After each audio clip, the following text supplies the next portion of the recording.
Welcome to episode number 447 of This Week in League. I'm Nate. And I'm Jay. And I'm Glenn. How you going, fellas? Fucking great. Mate, we are absolutely charging right now. Finished a members episode, which you'll have to subscribe to Patreon. This Week in League, patreon.com/TWiL to get on there. Because influx of new Patreons this week. We love you all.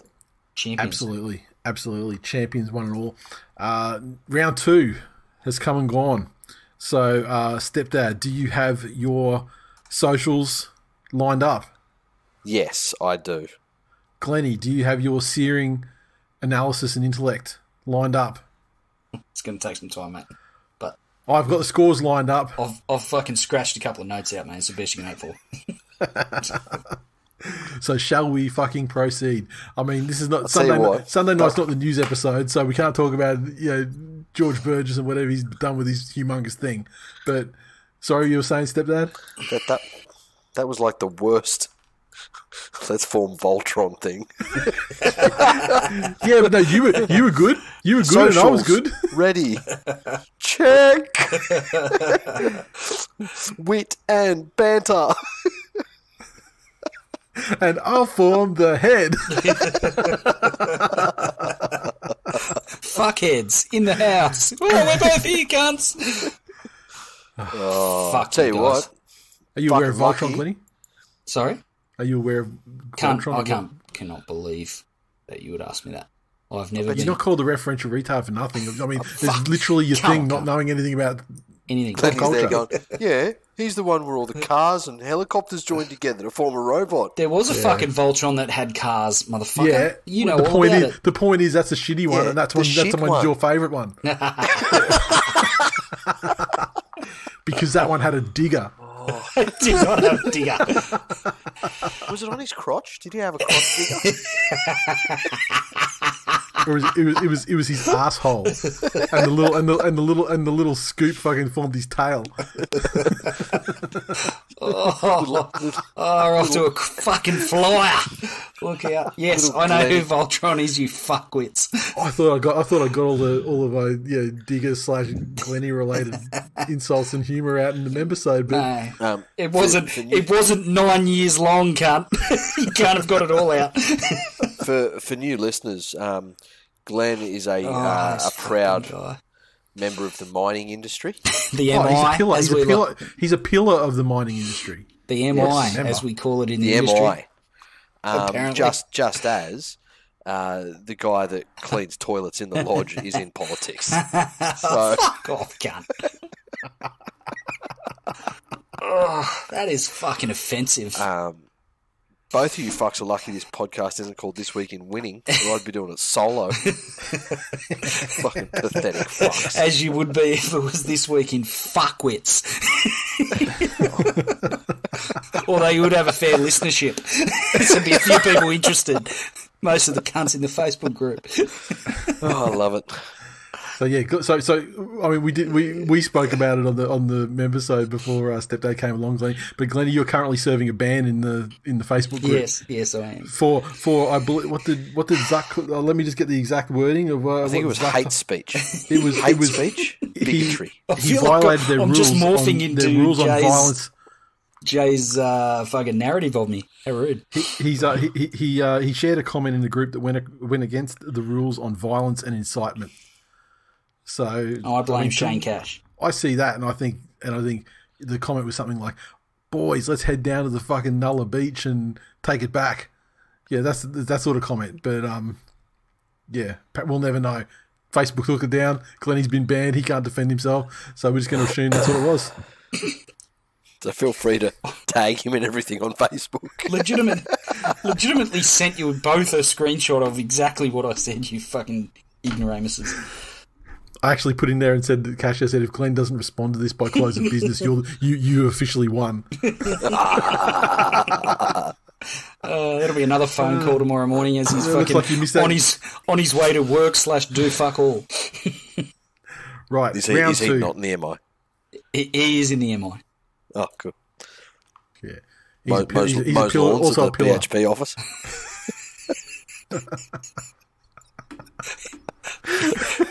fucking belligerence of everything that comes out of your mouth. He's Gina Reinhardt's gynecologist. Oh, Jesus. And let me tell you, that's probably digging deeper holes than most of the people you know, Glenny. Oh, fucking please. Oh, you need an 8.5 tonner to get in there. How long does bauxite take to form? Oh, I don't know. Sniff it and find out. Oh, Jesus Christ. What have I done?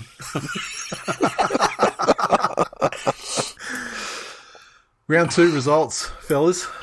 Thursday night down there at the Korean Housewife, the Melbourne Storm 15 defeat the Rabbitohs 14. These Thursday night games feel like so long ago. I was fucking certain this was last week's game. Yeah. The Storm tries to Xavier Coates, Ryan Pappenhausen, Cameron Munster. Pappenhausen with a conversion and a field goal, the critical field goal, obviously. The Rabbitohs 14 tries to AJ, Jackson Paulo, and Campbell Graham. Latrell missed all his conversions, but he got the 2-point field goal to take her into Golden Point. Glennie, what say you? I want to give you a little bit of credit for calling. Not that it took a fucking masterful rugby league mind to call Xavier Coates potentially being one of the buys of the season and the Storm turning him into an even better player than he was. But to watch him go from a side, he couldn't consistently stay in the Broncos' first grade side in the last season or so. Yet comes to Melbourne, and immediately 2 weeks in, he's just looking like an absolute fucking superstar. Which he's obviously played Origin, so the talent and the potential was obvious. But to see them utilising him and an off season with that team is obviously had a massive impact on him. So it's very impressive. And he's not going to score those tries he's not going to score speed tries that they got from Fox. But what he is going to score is leaping and height tries and things like that the Fox never got. Exactly right. I thought Latrell, obviously South were better in patches with Latrell back in the side, but I thought some of his efforts covered up another pretty clunky performance from Cody Walker, which has got to be a concern for South. He did a few good things in this game, and certainly more than he did in round 1, but I think Adam Reynolds leaving has impacted Cody Walker's this stage of Cody Walker's career more than fucking anyone's letting on. It's I don't think it's you can't even not let it on though. Like it's pretty fucking plain to see. It's plain for all to see. Yeah. And I don't know what they do to turn it around. Like that aspect. I mean, as a team, obviously the Storm, it felt like they sort of started coasting a bit there, where they got after the 14-0 dickhead, and they had this game so easily in hand, and credit to South for sort of clawing back, but it just felt like the Storm didn't really wake up until they had to, and then they just switched on, and that was that. Yeah. The Storm don't have that instant switch anymore. Like, do you remember Storm teams of old who would get out to a comfy lead, and they've always had a bit of a coast in them. Yeah. They have had a coast in them, but they'll convince you that it's a grind, but it's a coast. But previously, as soon as the other team started to regain some ascendancy, and often before they even scored points, but when the team started to come back, Melbourne would just flip the switch instantly and be back to playing breakneck speed or error-free, suffocating rugby league. They don't have that anymore, and it's taking them a little while to get back into the game once they take the foot off the pedal. And it's still very fucking early in the season. But they had a little bit of this at the tail end of last year, where they would have an excellent start to the game and then nothing. For South, we've said everything I think that needs to be said about that Adam Reynolds' value to the club was not only what he bought himself, but also the attention he took away from Walker. But the goal of that club should be nothing else, but getting Latrell to a point where he is doing all of the amazing Latrell stuff and minimising the dickhead Latrell stuff. Because think back to when Greg Inglis was his age or at his stage of his career, the fucking prospect of this guy being in the league for the next 10 years was scary. Like, he was that dominant and everything. And I don't remember the brain snaps or stupid plays that Latrell has. But at that stage, Inglis was playing under Bellamy. And this is what I'm saying. I think, again, maybe after Walker, the person that's lost the most with Bennett moving on is Latrell. Agreed. So, in saying that, fuck, anyone would take somebody who, with the game on the line, takes a fucking field goal like that. Yep. And just big dick energy. Just a walk off. Yeah, just a walk off fucking homer. Yeah, like and like boots it, and essentially Steph Curry's and like turns around before it goes through. Yeah. That was a fucking great moment. But yeah, needs more consistency during the 80 minutes. And look, the one thing we're talking about with the Rabbits is the loss of Reynolds. But you know this, and it didn't really hit me until this weekend. That there was a meme going around over the last several years with Dane Gagai is like he'd play like an absolute monster for Queensland, and then at club level he'd be garbage. Like he's played for the Knights and then he moved down to Souths, and it was the same thing. I tell you what, that left hand side, one of the major reasons it's fucked is because he's not there anymore. They miss him so much, in addition to Reynolds, obviously. Yeah. But I never realised the impact that he had on the side. And not only that, then you fast forward through to the Knights game, and when they were in huddles after a mistake or a try, they scored a try, he was nearly the most vocal person in the huddles.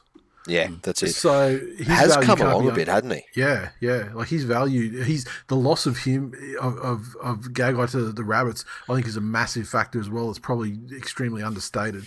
Yeah, definitely. Brendan on the socials said, one good thing about the coverage tonight's game is they don't seem to be showing replays of knock-ons, etc.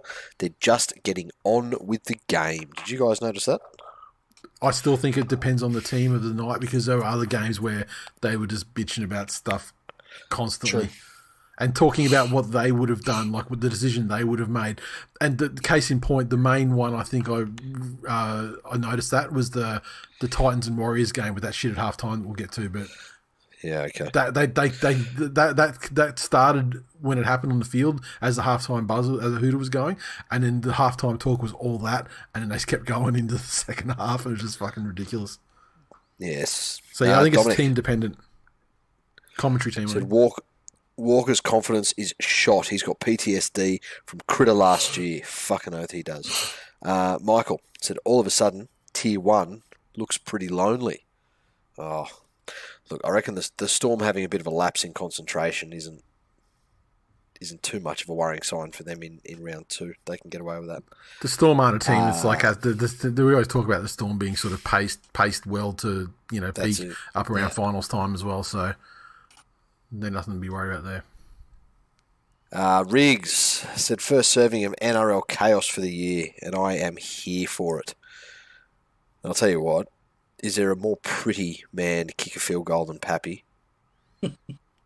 That shit is like that mullet thing is fucking glorious. I wonder how long he can maintain it and keep the commitment to the bit.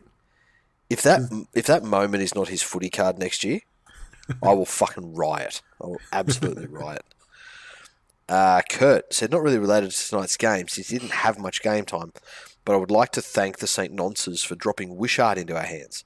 Too early to tell, don't want to hex a Brooks on him, but I would be lying if I didn't sense something good coming from this kid. But there you go. New commenter, well, I think, and I don't know how to pronounce your name, it's LEO'_NLL.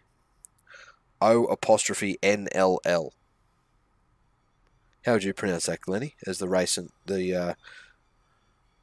resident cultural connoisseur? Oh, fuck. Hang on a second. Cultural attaché. Give it to me again. So his first name's LE. Yeah. And it's O'_NLL. Look, you got to go with Lionel. Anyway, also a fan of Wishart. How good to see Wishart's son on the field. Plays just like his old man. Looks just like his old man too. I know. Fucking hell. What? How fucking wholesome is it to get a like second generation story? Oh, No matter that's how the good best. they are. Yeah. Yeah, fuck yeah. Christy Davis on Twitter said South's up their play in the second half, made use of the Storm being a man down. Also towards the end of it, Storm won't give up too easy. And Paul New, with a bunch of letters after it on Twitter, said 1 peg, 2 pegs. AJ drops a sitter. Souths need a goal kicker. Storm kissed on the dick tonight. I'm not sure how kissed on the dick they were by Latrell missing a bunch of kicks, but there we go. Sounds like a Rabbits fan, I think. Okay, next up, the pub slot game. The Penrith Panthers 20 defeated the St. George Illawarra Dragons 16 down at Netstrata Jubilee Stadium. And this one, the Panthers 20 came through a double to Viliame Kikau in game number 100, wasn't it? Yeah, it was. Spencer Lemieux also with a try.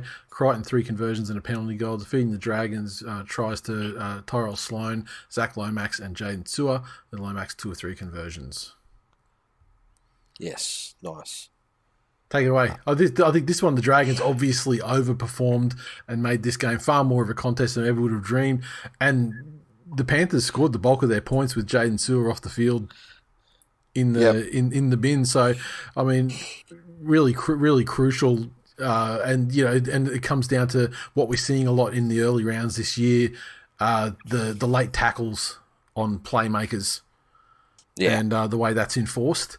I didn't think it was that bad, but they did it a few times over the weekend, so I'm happy as long as it's consistently as strict as it was then there's no problem with it. And Parramatta keep getting pissed off of Mitch Moses getting targeted. Isn't it funny? And then fucking Uncle Benny's in there in the media now. I mean, you don't need much to dial that guy up, but I mean... yeah. Yeah, and again, here's the thing. When you're number one, everyone wants your scalp. You know? It meant extra for their coach because obviously Penrith not standing for the racist style of coaching that he had, allegedly had, needed to go out there and do what the Allies did in World War II, stop fascism. So I think that's what Penrith did. But it was tough. Like, they lost Fish early on, and Bizzle went off shortly after, and that takes so much of Penrith's fucking yardage out of them. So it just when Fisher Harris goes off, it just takes so much of everything out. Like he's like so much the heart and soul of that pack. Yeah, and by extension, the general sort of toughness and role of the side. Yeah, like he's seriously an engine on legs, which just gets up and goes. Plus, going into the game, they didn't have Moses because of our fucking bald cunt friend over here, suffering from a glenoid. Yeah, but so it was essentially a reserve. I don't grade understand team. how a man can have a glenoid, which is essentially where your fucking testicles grow to such a disproportionate fucking level that they look like dick. a human. Do they dislocate your shoulder? Or whatever? Which then the sheer weight of carrying those things around, if your shoulder fails on you, I don't understand why he couldn't play a game of rugby league. It's fucking soft.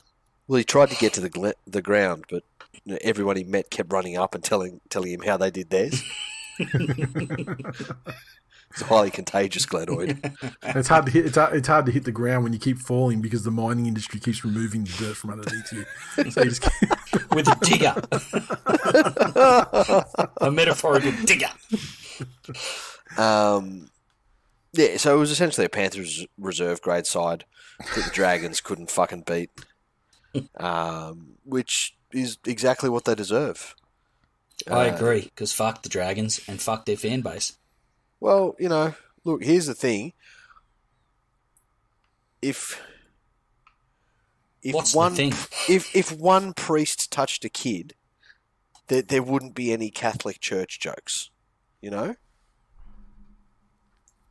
I'm just saying, there's a culture, it seems, at the Dragons. recurrent events, yeah, across generations and time. fucking Hail Mary full of grace, you fucking sickos. But no. The Dragons are up for it.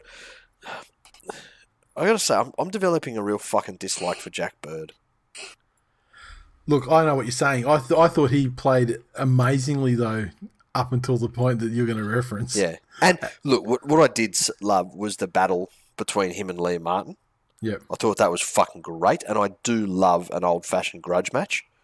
But then he does that thing he does where he just gets a bit big for his boots, and he tried it on at the wrong time. There was a tackle where Dylan Edwards has come round, and after he's completed the tackle and getting up, he's bonked him on the nose with his knee. Right? And Jack Bird's gotten up, fucking, and he had blood coming out of his nose. Yeah. Right? But he's just taken this opportunity to go, oh, we'll get someone sent off here. And he's grabbing his nose and wiping the blood and awing at the ref. And they've looked at the replay, and all that's happened is they've gone, yeah, that head knock's obviously affected you very badly, Jack, from the way you're carrying on.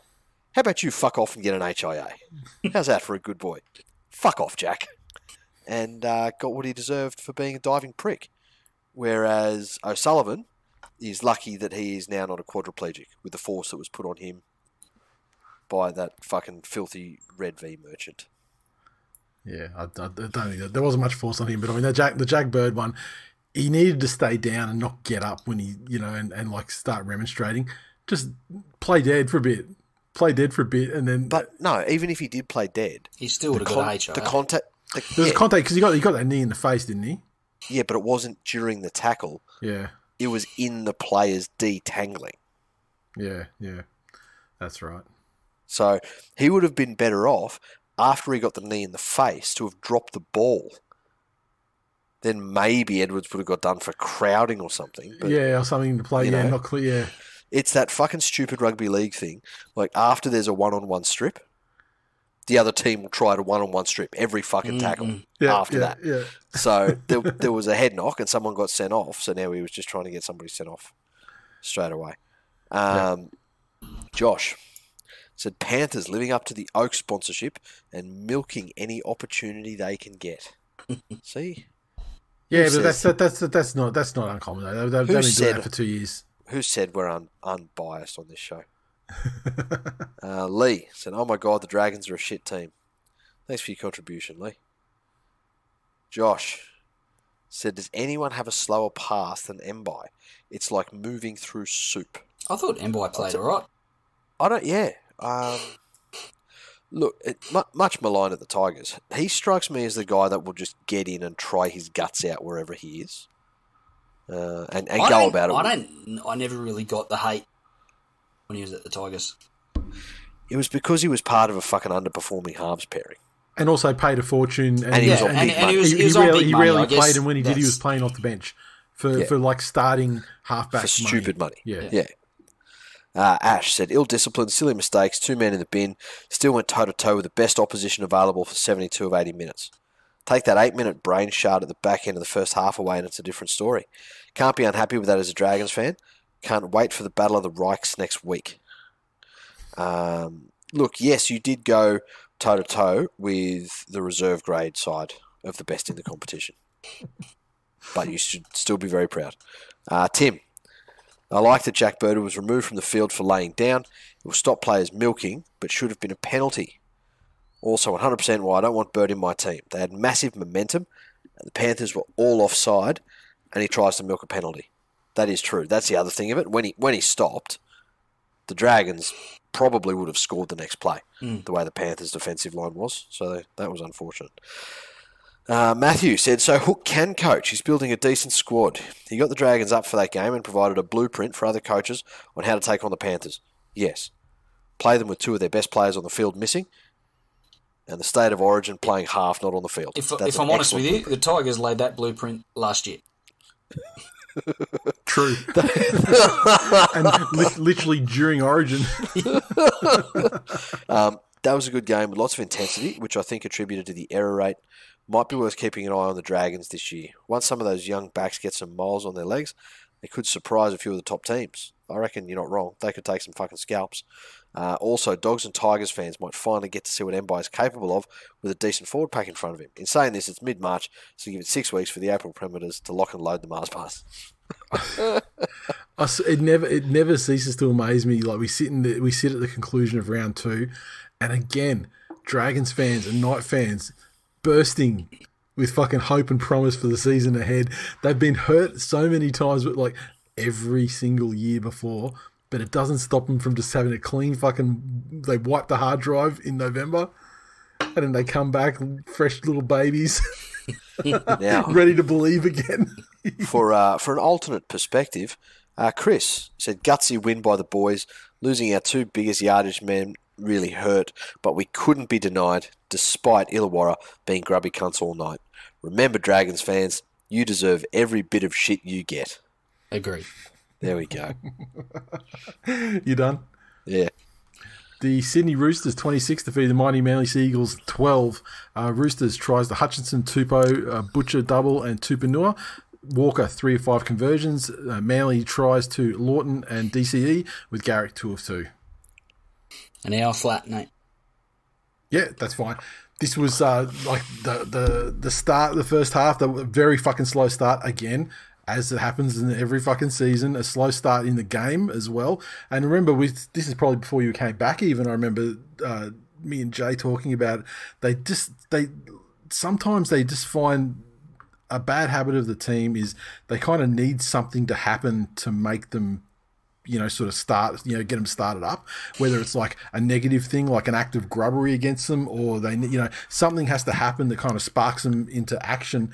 And it just did not happen in the first half. And they came out in the second half and it was, amazing what fucking happens when you display some fucking line speed in defense and you pin teams down their end and you get some fucking ball. I mean, the attack is still mega clunky and just the timing is just all fucking wrong. I mean, you can even see it from the hooker. You can just see that the timing of the runs, even just for the forwards, is just off, and it just affects everything. So, like, the attack has got, it's like 10% of where it needs to be, and I think it's just going to have to be time or some cobweb blowout, easy opponent, where they can just sort of fucking have their proper training run and get the attack going. But I see the second half as like the Roosters were fucking amazing in the first half. And I see the second half as a positive that, hey, the forwards can actually do their fucking job. And when they do, and they do a lot more aggressive defense, keep teams down their end, they're not doing as much tackling themselves, and they're certainly not doing as much desperation defending as themselves, then they can actually maintain possession, and they can build pressure, get repeat sets. So they got a number of repeat sets in the second half, and then they give themselves the opportunity to compete and to score points. So I'd like to think that they can look at the video of the second half and say, all right, we can take a bit away from that. But the first half was basically like the week before with zero fucking improvement, maybe even regression, I think. And so let's hope that fucking that second half can continue and they can build on that against their no doubt next staunch opposition. I want to give Sam Walker for the Roosters a bit of a rap. A little fat ass. The junk in the trunk came to play. There was a bit of criticism floating around after round 1 about how he came out, and which I think is probably unfair on such a young, inexperienced player. But he plays for the Roosters, so the spotlight is definitely on.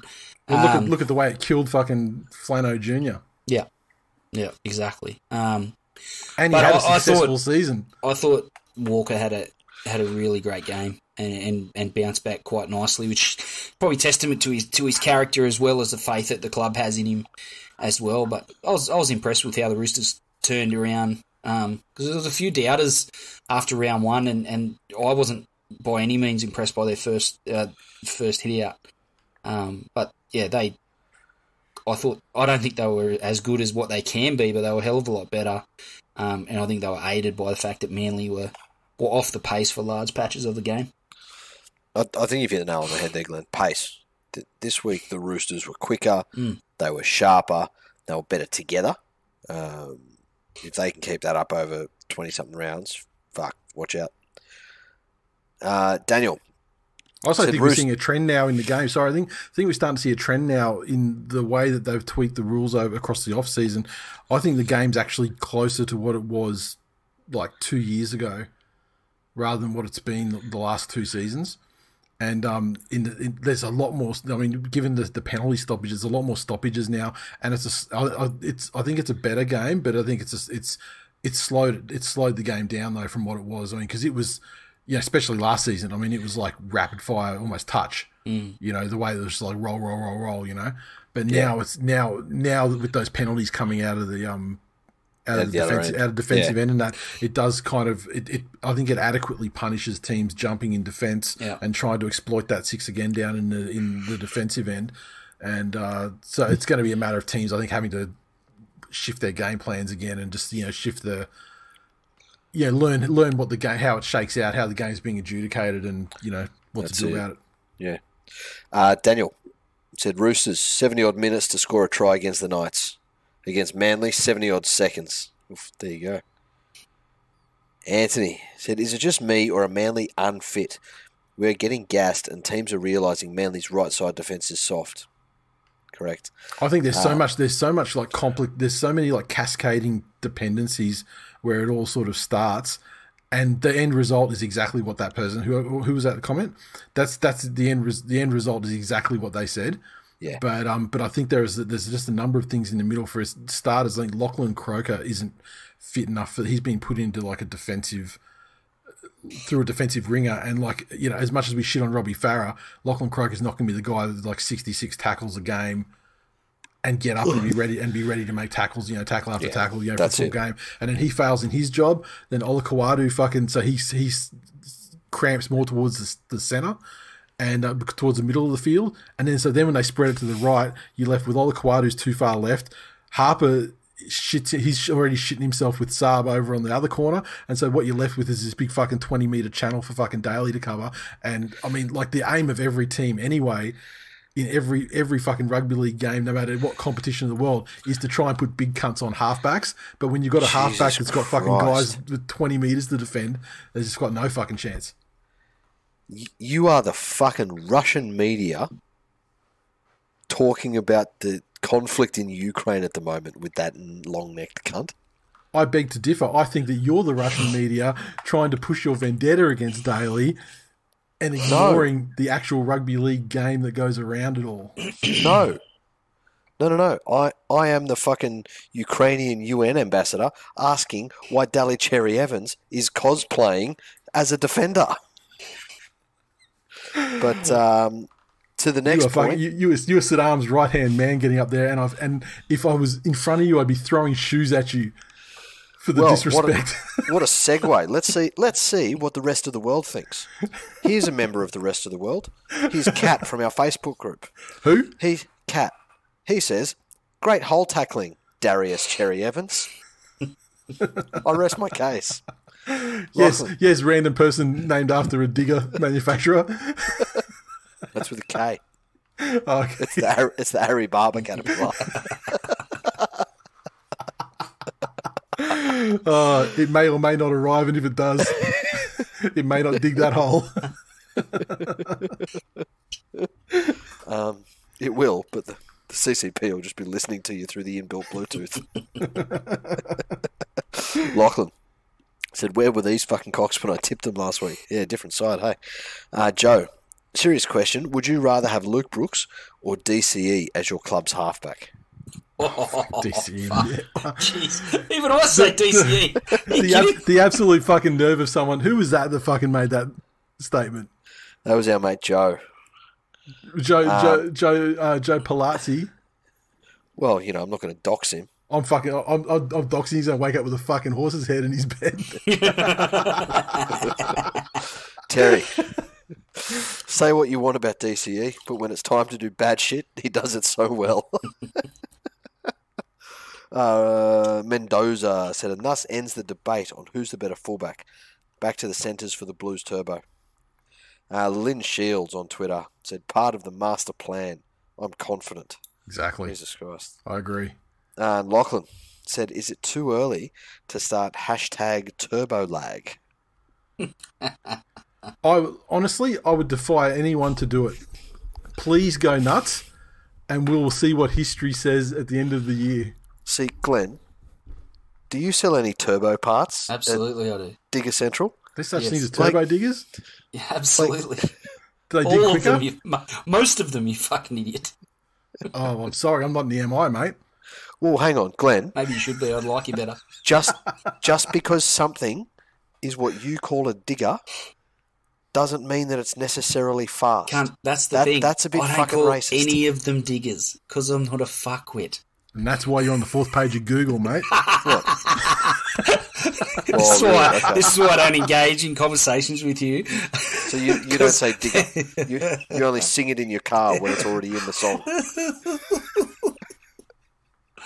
Oh my good lord! But see, it's such a missed opportunity. I'm going to call this episode Tales from the MI.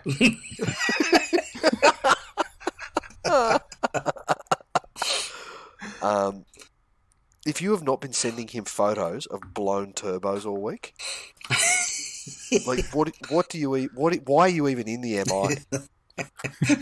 I'm actually working in it, not just sending memes.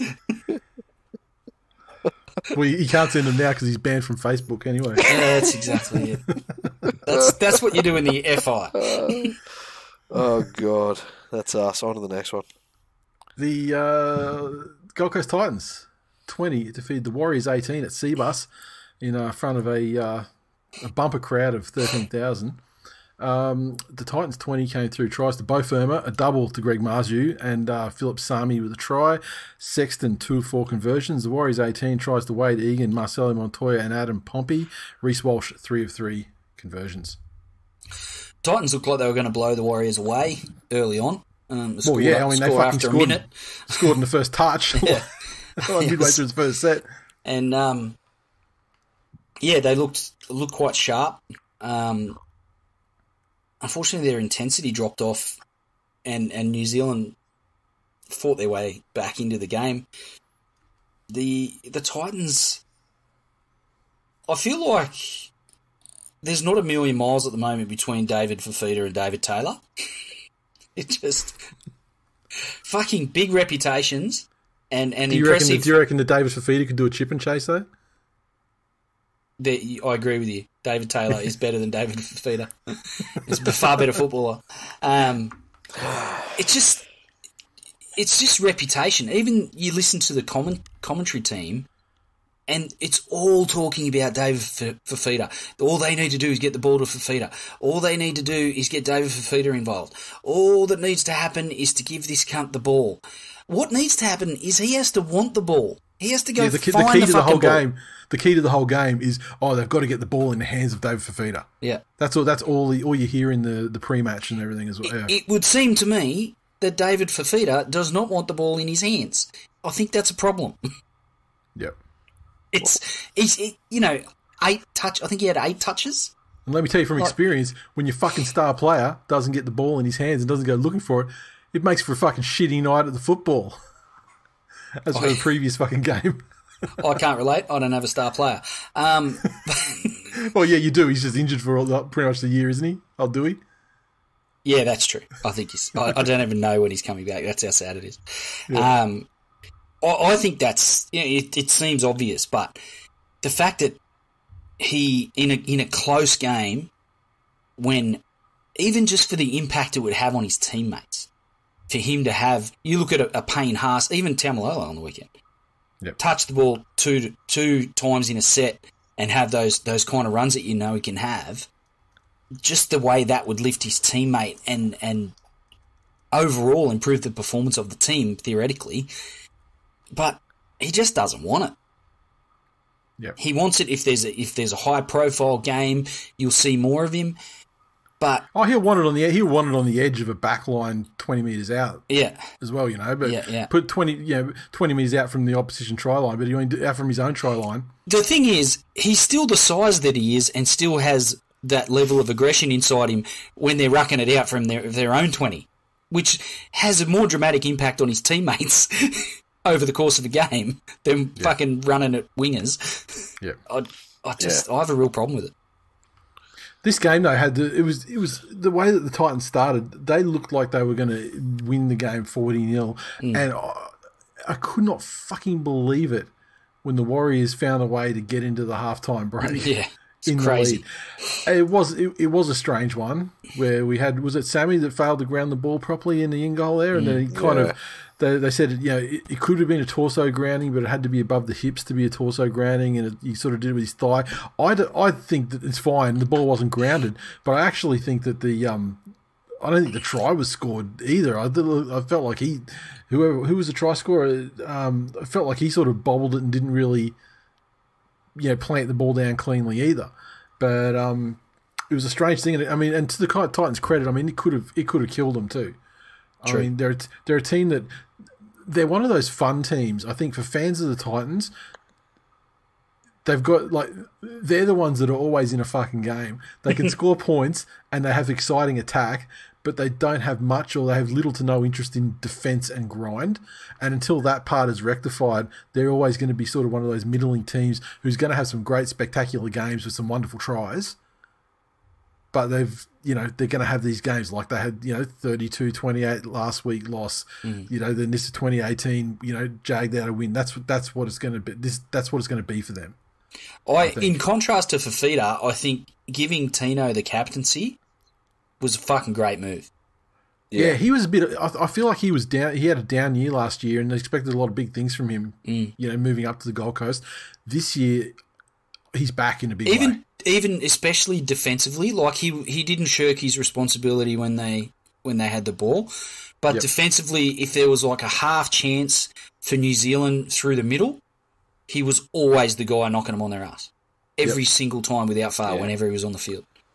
And you look at what you're getting out of Fafita for his money, and what you're getting out of Tino. I think giving him the captaincy is a fucking brilliant play from Holbrook, and he's going to grow as a player, obviously, but the impact he's going to have on that team is going to be fairly fucking epic over the course of the season. That's it. James said Jazz Tavanga has got to be one of the most underrated players in the comp. What do you reckon? Agree, disagree, or is he perfectly rated?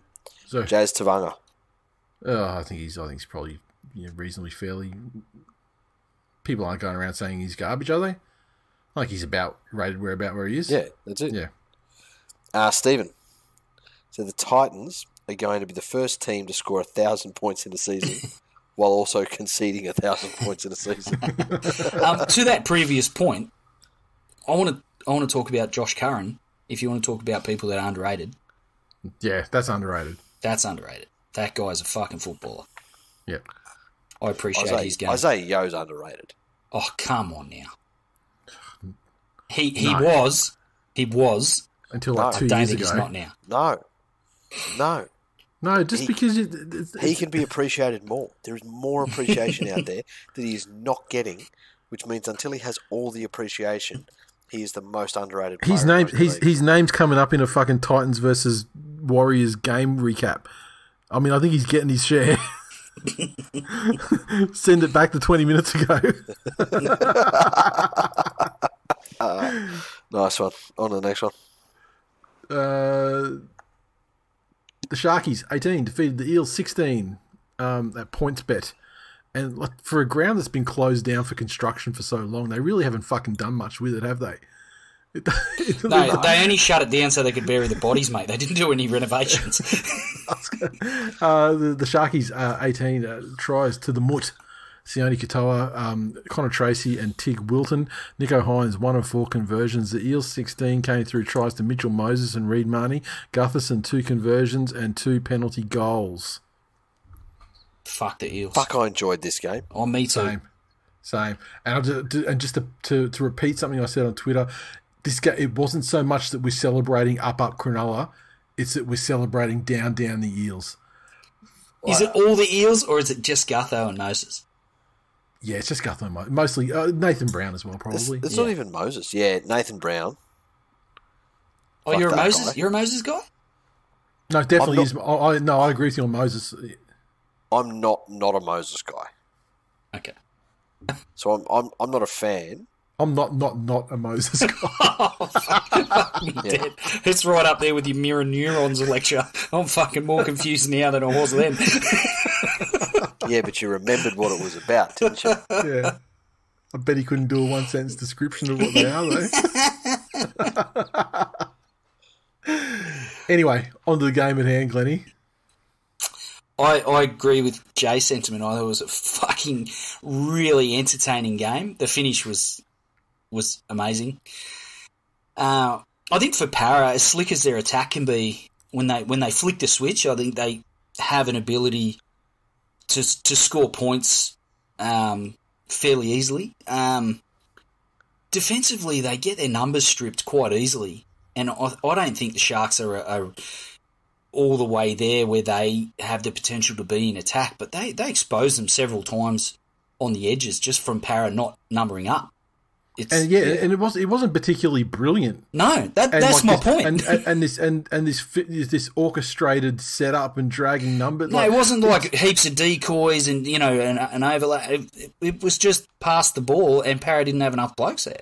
yeah, exactly. It's weird. I mean, obviously the defensive issues that were highlighted by the Titans last week are clearly actually a thing. I think you're right about the attack. I think they're probably just slow to get their attack moving, much like Manly is as well. I mean, it's just it'll come, like the teams like that. It will come by the time we're in the lead up to like sort of magic round. They'll be there, but because you can see, like, whilst there's stuff that they're doing that it doesn't quite come off.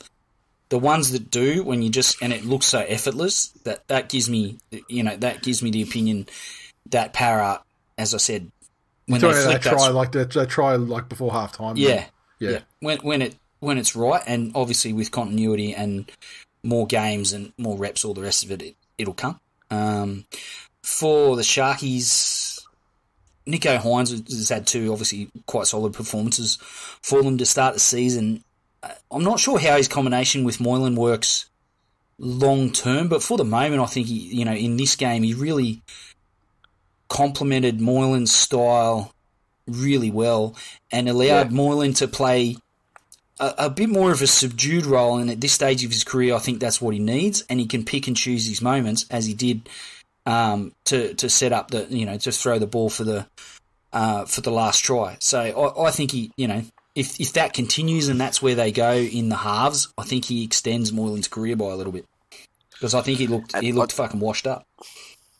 I think in this one, Cronulla are starting to see the benefits of how they recruited, especially in the forwards. Like, I think having someone like Finucane on the field, like where he's never going to be that Fafita guy, where he'll break the game open all by himself or this. But I think just his presence, he'll be in the game for 80 minutes. Exactly. Yeah, that's it. And when these young guys, get a little bit loose or float away a little bit from where they're supposed to be, he's there to bring them back.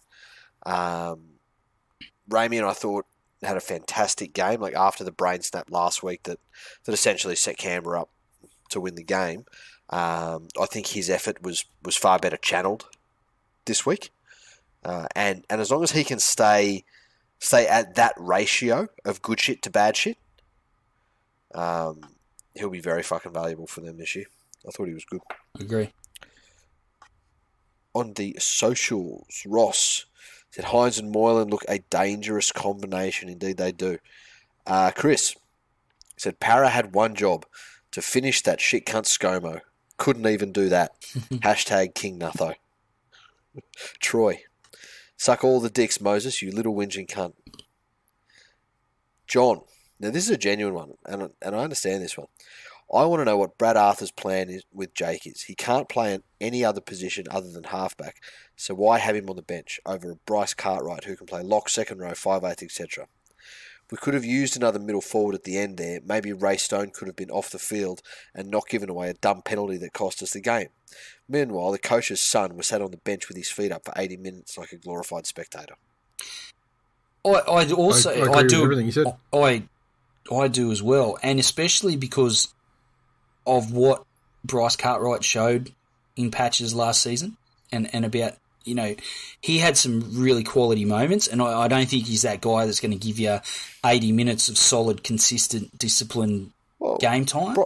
Bryce Cartwright is completely in the mould of that Parramatta club's culture. Like, uses money to cover up problems in his life. I was more both of them with equal degrees of success. I was trying to focus on his footballing ability and what it might bring to his club. His resurrection, his on-field resurrection down at the Parramatta Eels, Clenny. Yes, yes, but it does make zero sense.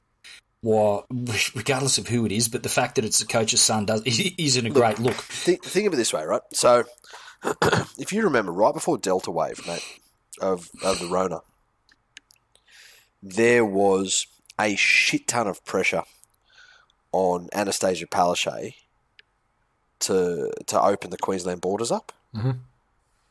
And I think there was a Gold Coast Council election or something like that, and there was all this pressure, especially down on the Gold Coast.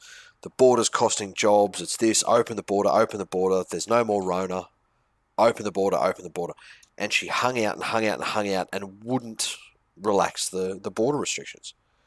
Next thing you know, Delta's here. And there's Delta running fucking rampant through Sydney. And all of a sudden, Queensland's going, fucking shut the borders. But that was a calculated political play, and it paid off for her.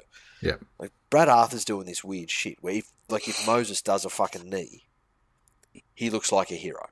Mm. You know? I'm not sure it's the right play, and the fact that it's his kid makes it look fucking worse. The optics on it are terrible, because of that, yeah. Yeah, exactly.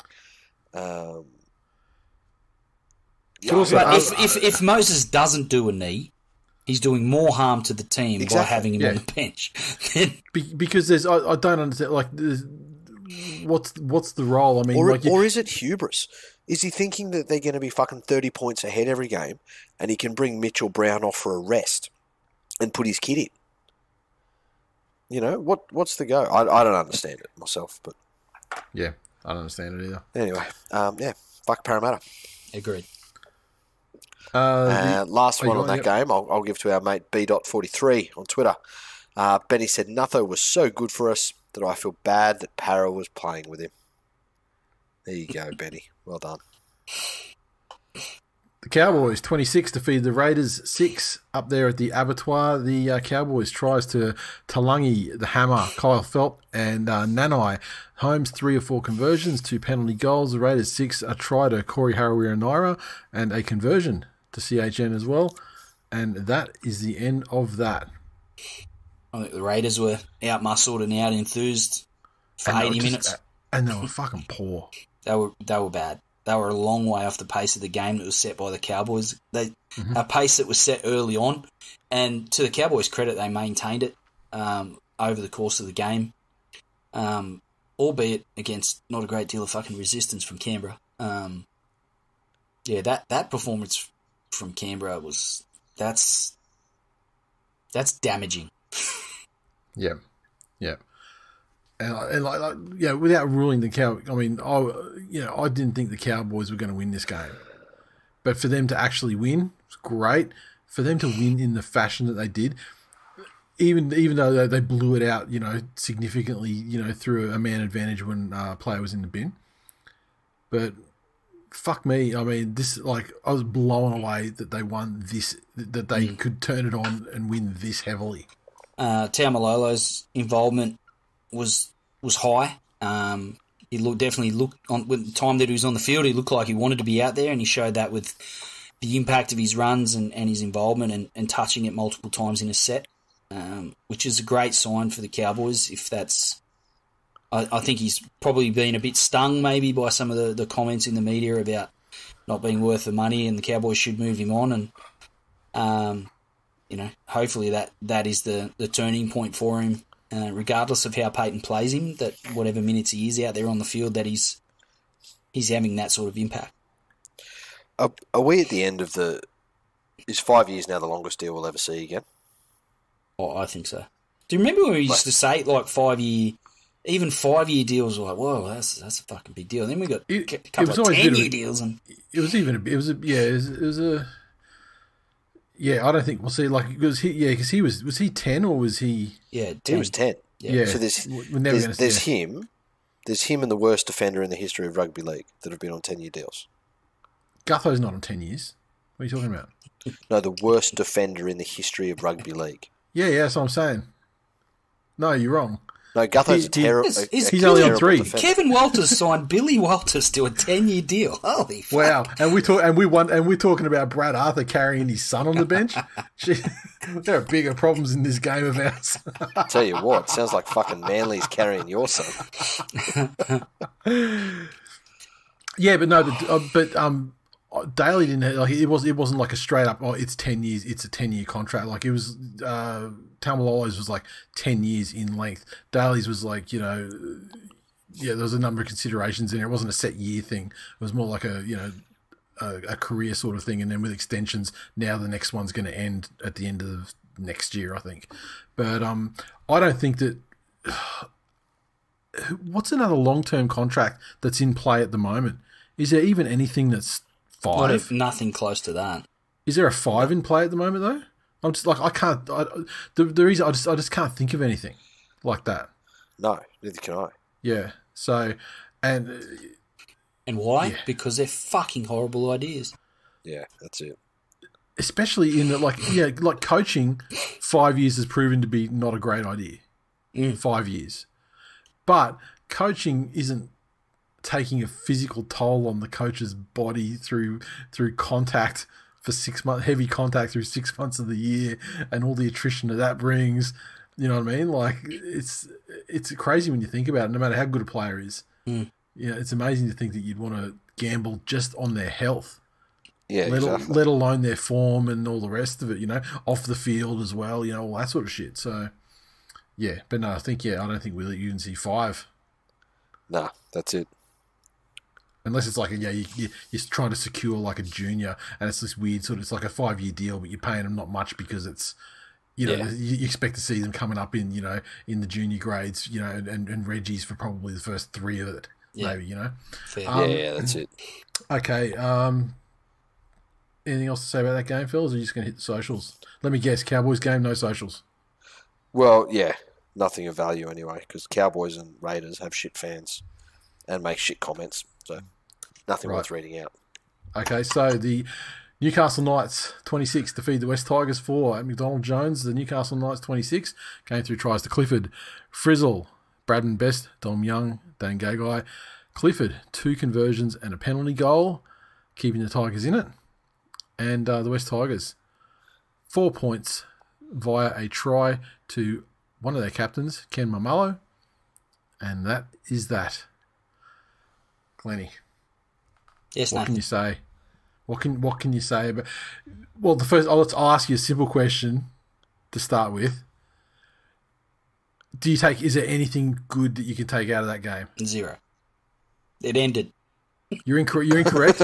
There's one thing you can take out of the game. Tuolangi's still looking fucking amazing. Yeah, he is. Yeah, the future of your club, Glenn. The future of your club. I tell you, I said this to some of the guys during the game. But I'll ask you because you're a Tigers fan, and it could be a straight Manly Tigers thing. We send you Marty to Pau today. We take Tuolangi early, and then we spend the extra money on a hooker. Who says no to that deal? Favourite son of yours goes back. Marty gives you some much needed prop ability. Means you don't have to play Tamau again. Well, he's one of our captains. We have to play. Fucking dug ourselves a hole. Several holes. You can captain 5 of them, to be honest. So who's the next washed up star you're going to get from Penrith? Probably Dylan Edwards. Well, yeah, but is he sending Dane Laurie back for that, or no? We'll just probably run Dano on the bench, put Dylan Edwards in there, make him our captain. Yeah, nice. What could possibly go wrong? Look, I think you guys are all getting a bit fucking carried away. The fans wanted improvement. We demanded it after being done 38-0 by the Bulldogs in the last round of last season. And I don't know, Jay, you're the fucking maths expert by your own admission, not 10 minutes ago. I think 26-4 is a better margin than 38-0. And I'm pretty sure the way this club operates, they'll be pointing to that and saying, hey, you guys want an improvement? Look, we improved.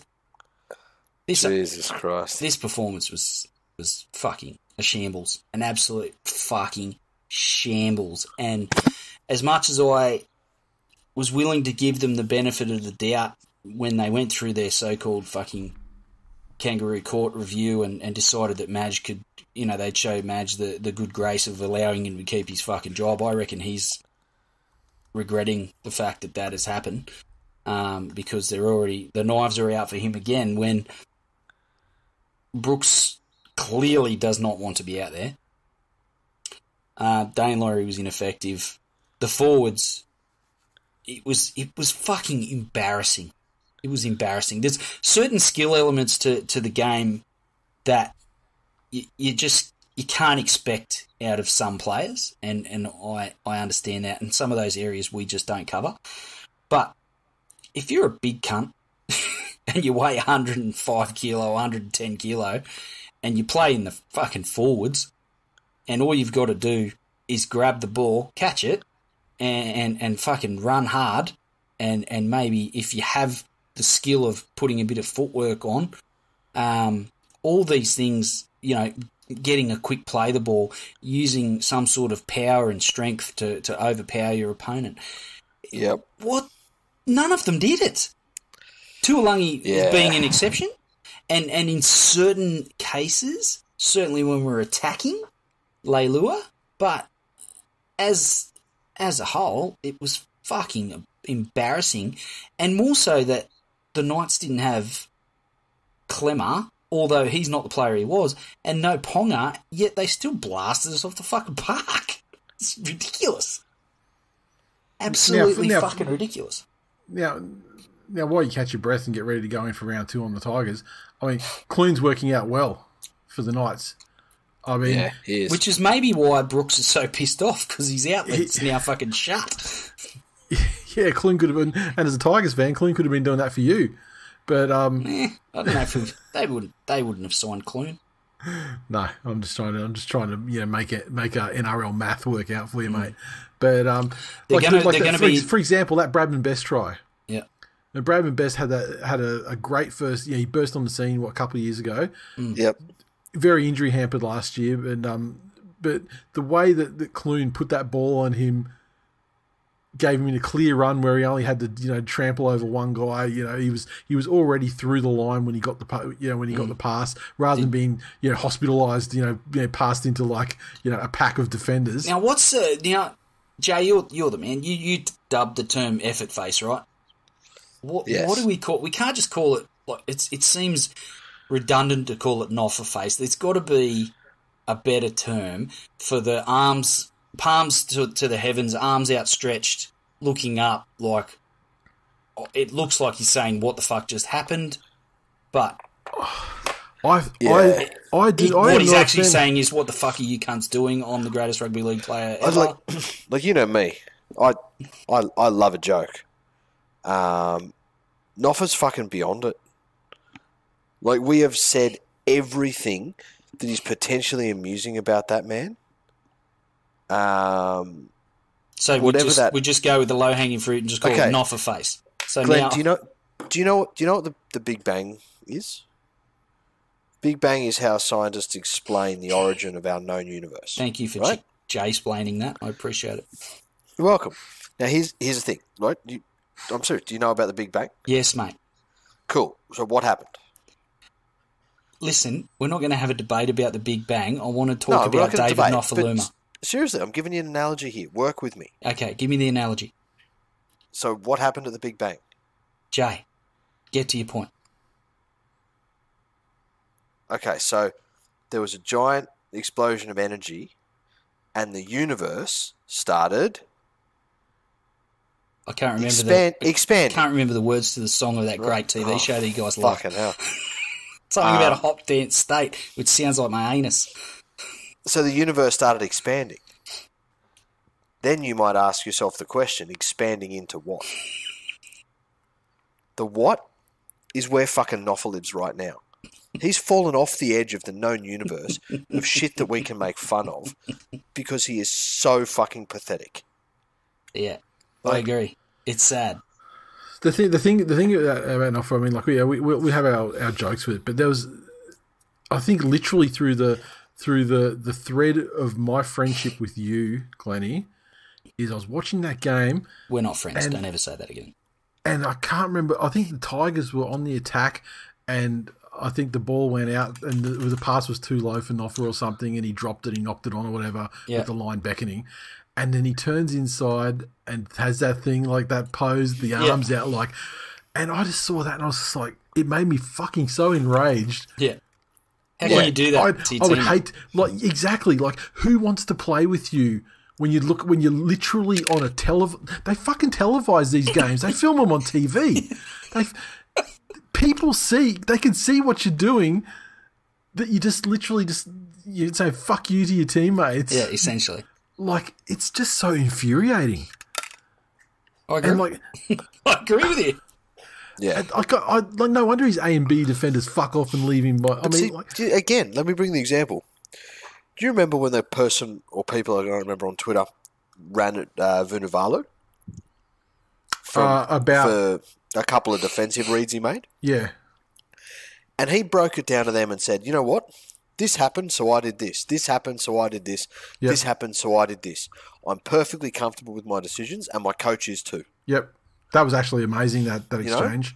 And that what that shows is that a good offense will outstrip a good defense, even if the defense makes all of the right spur-of-the-moment decisions. Yeah. Or the ones within their system job. that they expect to do, yeah. Exactly. I see nothing in Noffa's defensive performance that shows me that he is even determined. Well, even in the absolute worst defensive structure, where you can have multiple scenarios playing out, each with, as you say, if this happens, this is your action. If this happens, this is your... None of those scenarios would involve standing there doing nothing. Yeah. Just fuck me. It's embarrassing, and I feel like I've said it way too many times over the last year or so. But I don't know what they do. I feel like they need to make a decision with Brooks, but they've also, and we talk about, you made the analogy, Jay, about Palaszczuk and the borders, etc. I think the Tigers have tried to play a game of politics with regards to Brooks and tried to back him and painted themselves into a corner now where they're fucked. They've said on multiple occasions, including the lead up to this season, that he's our halfback, he's a local junior, and we know what he's capable of, etc. 2 rounds in, the decision needs to be that when Dewey comes back, he plays 6 and Hastings plays 7. That's it. It's as simple as that. You know what a sunk cost fallacy is? No, I haven't heard that one before. Okay, let's say you've got a car and it breaks down. You've got to start replacing parts in it. The car's worth $5,000, and over the last year, you've put $3,000 worth of parts into it. Right? There's a stream of logic that would say, well, fuck, no, I'm not going to get rid of this car. Spent this much on it already. It's only worth $5,000 and I've spent $3,000 on it. That'd be such a waste of money for me to get rid of it. Right? Brooks is essentially at this stage a sunk cost. And maybe not all because of his skill. It might be a mental thing. He might just need to change the scenery. Which, him going to the Knights, I don't think would have been a horrible scenario for him. But, look, the Knights weren't amazing. They didn't have to be. And while you're in the mood for Jay-splaining, fucking Tyrone Peachy.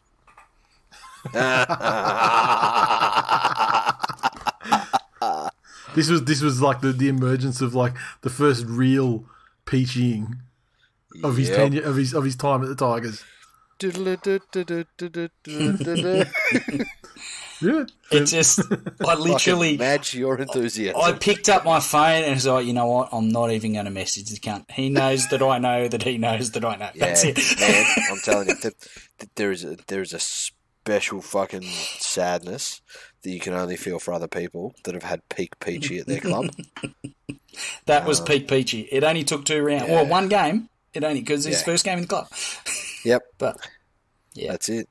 And I've never agreed with anything. I've never enjoyed the sound of Corey Parker's voice, and I still won't. But his comments about Peachy are fucking 100% dead on. What did he say? Remind me what he said. Basically said he's one of their captains, and he's one of the players, effectively, as a captain of the club, that other players around him in the heat of battle would look to for leadership, and that's the shit he's doing. Yeah, it's woeful. So hang on, who are your captains? Tamau, Brooks, Dewey, Peachy. Fuck, I can't remember the other ones. Too many. Okay, fair enough. So the cunt that shouldn't be there, Brooks, doesn't want to be there. Yeah. Yeah. You know, two newish recruits from another club in Tamau and Peachy. Yeah.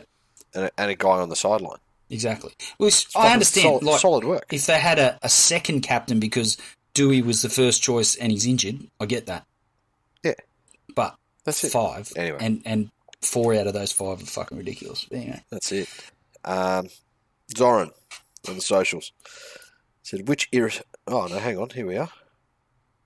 There you go. We did have some socials on the fucking Dragons. Raiders. No, too late now. Fuck 'em. There was one. All right. Put it at the beginning of the Tigers email. Fuck them.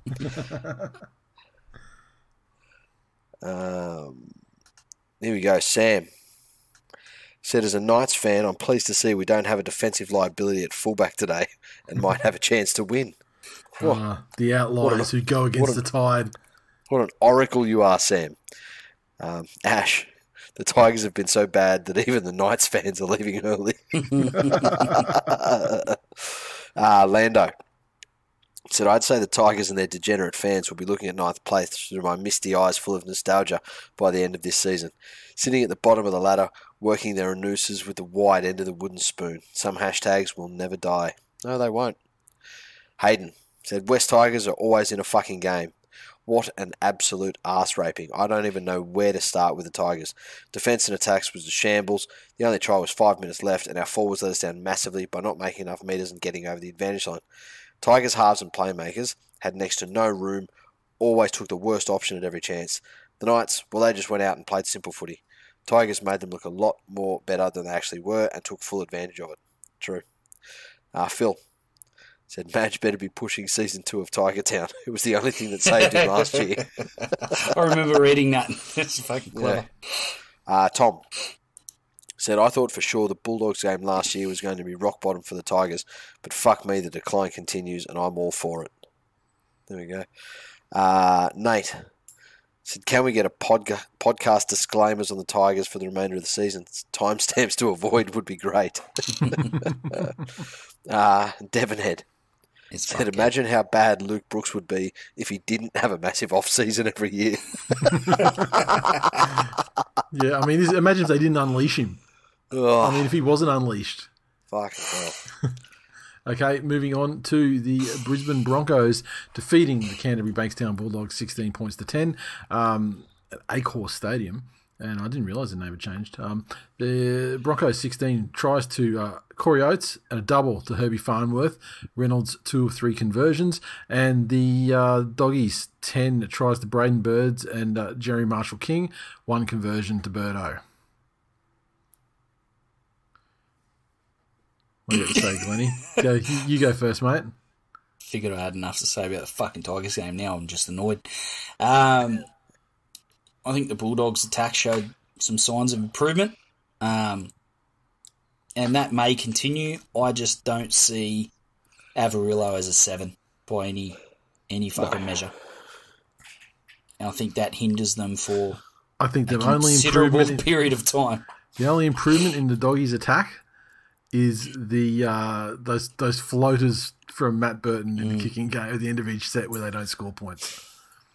Look, but Birdo's boot is going to keep them in the yardage game, in that territory war for a lot of games. Because fuck me, he's got some distance on it. And he'll get him out of trouble, right? So So by that, right, they might not leak as many points because teams won't spend as much time down their end of the field, which is going to be an improvement for them. But you got to remember last year, the Dogs, by the numbers, the Dogs played some of the highest quality football in terms of discipline. I think they had the highest completion rates probably week on week. That's it. So their problem is turning field position into points. Yeah. You know, and there's not much there that I saw that says that they're going to trouble any of the top teams. And that. What do you think of Reynolds? I thought he was a long way off his best, but the impact that he has on his teammates just by his presence is clear already. Just the kicking game alone that the Broncos now have, kicking into the corners, that alone, exactly, is what got them on top. And this game was, it wasn't the greatest game, but when we got to about probably around the 60-minute mark, when the Broncos started to like really take control of the game, and from that point on, even though it was still a close margin on the final scoreline, the Dogs just weren't in it. No, not at all. And once the Broncos got on top, and Reynolds just kept kicking down the other end when the Bulldogs starting from shit field position, every set. It didn't matter what they made some sort of half breaks and things like that and got themselves, in the game, territorial. But then the Broncos forwards were well on top. Good kick at the end by Reynolds, and just that basic sort of game plan. Yeah, that's it. How is better than the Broncos have been the last 2 years. You know what I mean? You can see it deflate an opposition. Yep. Like especially where they start, they'll have a couple of good sets in a row, put on some good attacking raids. And then all of a sudden you throw back just a textbook fucking 5-tackle yardage set, boot into the corner, amazing kick chase, and you can just see it fucking rip the soul out of them. Yep. You know, that textbook fucking rugby league, that's amazing. I thought Jaden Nofa-Lokenball had a fucking ordinary night, made some pretty fucking shoddy decisions, and his attempt when Farnworth stole that ball, and maybe he was just waiting for a whistle. But which is unforgivable. Yeah, that's it. You got to play the whistle, especially at this level. And his attempt was fucking ineffective, to say the least. Correct. But also, that guy is one of the taller players in the game, and you've got a guy that can, that can put up an excellent bomb in Matt Burton. But if you're one of the tallest players on the field at any given time, he must have the lowest vertical leap in the competition. Maybe in the history of the game. I don't think he fucking leaves the ground above tag height. Do you mean like the tags of his shorts, or like tag the popular schoolyard game that he watches from afar through binoculars? I mean, he's a fucking pedo. B, but also literally the length of the tags on his fucking boots, like. But he was obviously a massive difference breaker, and that steal from Farnworth, and then the subsequent try that he ran, like that was just one of those comical things that only happened to the Bulldogs. Yeah, that's it. That's it. Seen a few comical things happen to the Tigers, and the Tigers, perhaps. On that note, John said this is a contest for who spent more money to miss the 8.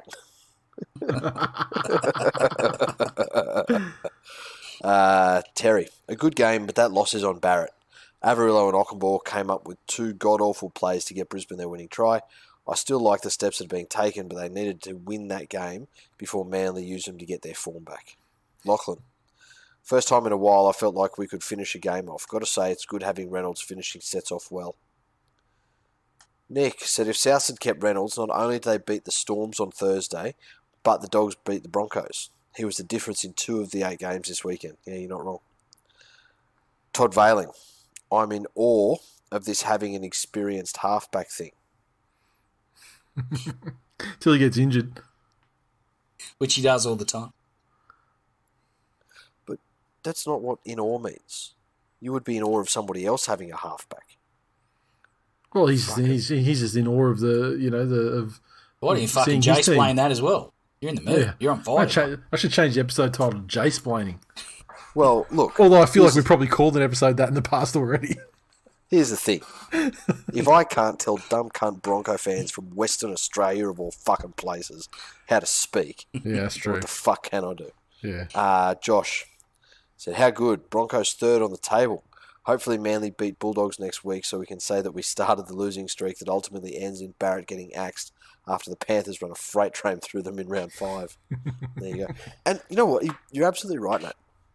You got someone like Bellamy that takes a fringe player or a player that struggled to stay in first grade into his side and develops a portion of the game plan specifically around his talents and abilities. Yep. Right? What the fuck's Barrett done? Ruined Nick Cotric. Paid fucking great money for players that have been really good at other clubs and turned them into lesser players. He's like reverse Bellamy. ruined Kyle Flanagan, who had perhaps one of the worst blows to a confidence of a young player that you could ever sustain in getting the asshole from the Roosters after a successful season. Yeah. Yeah. I would defy people to show me a player that Trent Barrett has coached into being a better player. That's it. They don't exist. Nice. Anyway. Look, they won't never. It's not going to say is it never going to happen, but fuck me, he's starting to build up a little bit of a resume that's not really displaying anything great. That's it. All right, that was round 2, folks. Thanks for listening as always, and I don't have the full spiel in front of me. Become a patron. It's the fucking best way to support the show. Patreon.com/TWiLNation. Go to thisweekinleague.com/links and you can get the links to everything you need to get to. Thanks so much for listening. Thanks for supporting the show. Do you have any final words, fellas? No. 3-peat. March Grand Final next week. Excited to see the Knights earn their credit. But we'll talk about that on Wednesday. Later. See ya.